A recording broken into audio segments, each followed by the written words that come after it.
आज मैं आपके लिए लेकर आया हूँ सिविल प्रोसीजर कोड में क्या कह सकते हो आपकी सिविल केस में या फिर मैट्रिमोनियल केस में जो एग्जीक्यूशन की जो प्रक्रिया चलती है वो किस प्रोसेस से चलती है, किस तरीके से होती है, वो मैं एग्जीक्यूशन के बारे में बताने जा रहा हूँ आज। तो आज के इस वीडियो में आप जानें। इससे पहले मैं आपसे रिक्वेस्ट करना चाहता हूँ कि आप इस वीडियो को पूरा देखें और मेरे यूट्यूब चैनल को आप सब्सक्राइब कर लीजिए।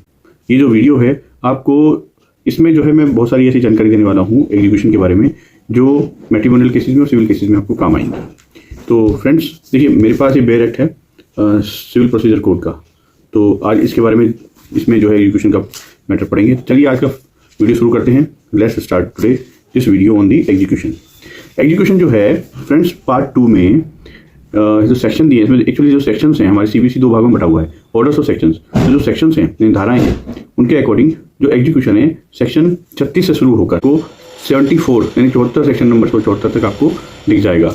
इसमें आप जो प्रक्रिया दी हुई है ये पूरी ऑर्डर्स में दी हुई आदेश होते हैं इसमें लिखे हुए, और जो ऑर्डर्स जो होते हैं वो उनके अंदर रूल्स दिए होते हैं। तो अगर आप जो है उसमें देखें तो सेक्शन 36 से 74 के बीच की जो प्रक्रिया है ये सेक्शंस के अकॉर्डिंग आप देख सकते हैं।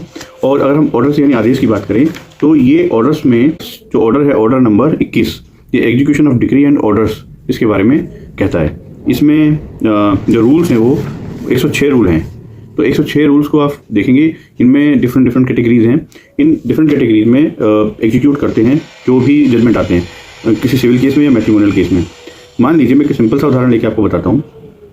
आपका मैट्रिमोनियल केस चल रहा है, या तो मेंटेनेंस का चल रहा है, डिवोर्स का चल रहा है, या आपका डोमेस्टिक वायलेंस का चल रहा है। मान लीजिए इसमें मेंटेनेंस का केस ले लेते हैं हम। 125 सीआरपीसी में जो था वो 144 बीएनएसएस में हो गया है। तो इसमें आप जो है देखिए कि अगर इस केस में चल रहा है इसमें बीच में हिंदू मैरिज एक्ट की धारा 24 या 25 की एप्लीकेशन लगाई गई है, तो उस केस में वो जो ऑर्डर होता है 24 या 25 का उसको एग्जीक्यूट कराने के लिए, या फिर आपको जो फाइनल जजमेंट भी हो जाता है अगर एलमनी का फाइनल एलमनी का, तो उसमें आप जैसे ये 125 सीआरपीसी के केस हैं या फिर 144 बीएनएसएस के केस हैं, ये जो मेंटेनेंस के केस में फाइनल जजमेंट आ जाता है तो उसे डिग्री बोलते हैं।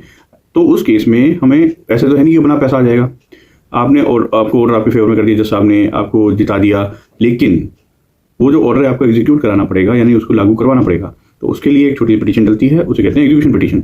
और एग्जीक्यूशन पिटीशन जो डलती है वो होती है ऑर्डर 21 के अकॉर्डिंग और 1 से लेकर 106 में जो रूल होते हैं उसके अकॉर्डिंग। अब मैं रूल वाइज बता रहा हूँ कि कौन सा रूल कौन कौन से रूल किसके लिए होते हैं। देखिए इसमें सीपीसी में जो लिखा है पेमेंट अंडर डिक्री, अगर डिक्री में कोई पेमेंट के बारे में कहा गया कि आपको पेमेंट करनी है तो इसमें रूल 1 और रूल 2 लागू होंगे। अगर कोर्ट एग्जीक्यूट करता है डिक्री तो वो रूल 3 से लेकर रूल 9 तक लागू होंगे। अब एग्जीक्यूशन की जो एप्लीकेशन है वो लगाई कैसे जाएगी उसके बारे में बताया गया है रूल 10 यानी 10 से लेकर रूल 23 तक के बारे में। उसमें सारी चीज़ें रखी है कि एप्लीकेशन किस तरह लगाई जाएगी, ओरल एप्लीकेशन लगती है या रिटर्न एप्लीकेशन लगेगी, उसका सर्विस कैसे होगा। अब इसके बाद जब ये प्रोसेस ऑफ एग्जीक्यूशन है जो आगे बढ़ेगा, ठीक है, जिसमें हम प्रोसेस फीस या प्रोसेस फॉर्म हम जो है जमा करते हैं सर्विस कराने के लिए, वो सेक्शन 24 और रूल 24 और रूल 25 में बता रखा है। अब किसी एग्जीक्यूशन पे अगर आपको स्टे चाहिए तो वो रूल 26 से लेकर रूल 29 तक 3 रूल्स हैं, इसके अंतर्गत आपको जो है अप्लाई करना पड़ेगा। अब मोड ऑफ एग्जीक्यूशन है, वो मोड ऑफ एग्जीक्यूशन क्या होगा। मोड ऑफ एग्जीक्यूशन जो होते हैं वो रूल 30 से रूल 36 के बीच में जो दिया गया है उसके अकॉर्डिंग होते हैं। और रूल जो है 37 से 40 के बीच में हो वो बताते हैं arrest detention in civil prison.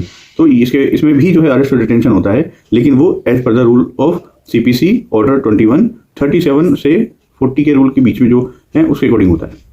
इसमें जो है डिस्क्रिशनरी पावर है जज को, इसमें जो है वारंट हो सकता है अरेस्ट का, इसमें जो है अलाउंस जो है किया जा सकता है, इसमें प्रोसीडिंग ऑन अपीयरेंस पर जो है जजमेंट दिया जा सकता है। इसके अलावा अटैचमेंट ऑफ प्रॉपर्टी है जो महत्वपूर्ण है, वो जो ऑर्डर 21 के 41 रूल से लेकर आपका जो है 57 रूल तक जो है दिया गया है।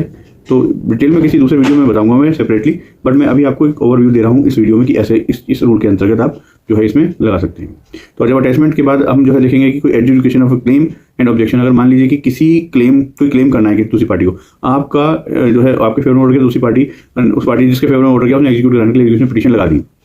अब क्या है कि जो दूसरी पार्टी वो ऑब्जेक्शन लगा रही है अपना, तो वो ऑब्जेक्शन लगेगा रूल 58 से रूल 63 के बीच में। हालांकि रूल 60 से 63 ओमिट हो चुके हैं, लेकिन रूल 58 और 59 के बीच में यानी कि 58 59 के बीच में इन दोनों में जो है आप अपना ऑब्जेक्शन दे सकते हैं, किसी बात किसी भी जो है अपने उसको क्लेम को इसमें अप्लाई कर सकते हैं। इसके बाद आता है सेल जनरली, कि क्या प्रॉपर्टी सेल हो सकती है, कोई प्रॉपर्टी है कुछ को जो सेल करना होगा उसके ऑर्डर्स होते हैं, वो आएंगे रूल 64 से 73 के अंतर्गत। सेल ऑफ मूवेबल प्रॉपर्टी का सेल जो करना है वो आएगा 74 से लेकर 81 के बीच में। और सेल ऑफ इमूवेबल प्रॉपर्टी में ज़मीन होगी, मकान हो गया, वगैरह वगैरह जो भी है, तो वो जो है आपका आएगा 82 से लेकर आपका 96 रूल 96 के बीच में। तो इसमें जो है जो रूल दे रखे हैं इनके अकॉर्डिंग वो जो सेल होगी इमूवेबल प्रॉपर्टी। अब resistant to delivery of possession to decree holder और परचेजर 97 से 106, यही जो है इसमें बताया गया है। आप इसके अकॉर्डिंग जो है अपना अप्लाई कराएं और एग्जीक्यूशन पिटीशन में आपको जो है प्रोसेस होगा। थोड़ा सा लेंदी भी प्रोसेस हो जाता है। यूपी हरियाणा, राजस्थान, महाराष्ट्र, बहुत दूसरे स्टेट में तो बहुत डिले भी कर देते हैं, काफ़ी केसेस होते हैं इस वजह से, बट दिल्ली में ऐसा नहीं है, दिल्ली में जल्दी निपट जाता है। तो आज का ये छोटा सा वीडियो है, आपको छोटी जानकारी नहीं थी तो बहुत इंपॉर्टेंट जानकारी, और मतलब शॉर्ट में मैंने आपको थोड़ा सा समझाया है। तो अगर आपको ये पसंद आई हो तो मेरे वीडियो को लाइक कर दीजिएगा और मेरा यूट्यूब चैनल सब्सक्राइब कर लीजिए। यही रिक्वेस्ट मैं करता हूँ। आगे से मैं रिक्वेस्ट क्या करूँगा, वैसे मैं वीडियो को बनाने पर ध्यान देना चाहता हूँ। आप मुझे और टॉपिक भेजिए, क्योंकि मुझे कुछ व्हाट्सएप पे मैसेज आए थे कि एग्जीक्यूशन के बारे में छोटा सा एक वीडियो बनाया, डिटेल में वीडियो में आगे की वीडियो में बनाऊंगा, इसमें सब रूल्स को जो है डिटेल वाइज बताऊंगा सीपीसी के। इसके अलावा जो है अभी दूसरे केसेस के जो है मैं डिटेल, जो प्रैक्टिकल केसेस है मेरे, उनकी मैं डिटेल में कल से आपको जो है अपलोड करना शुरू कर दूंगा। ठीक है।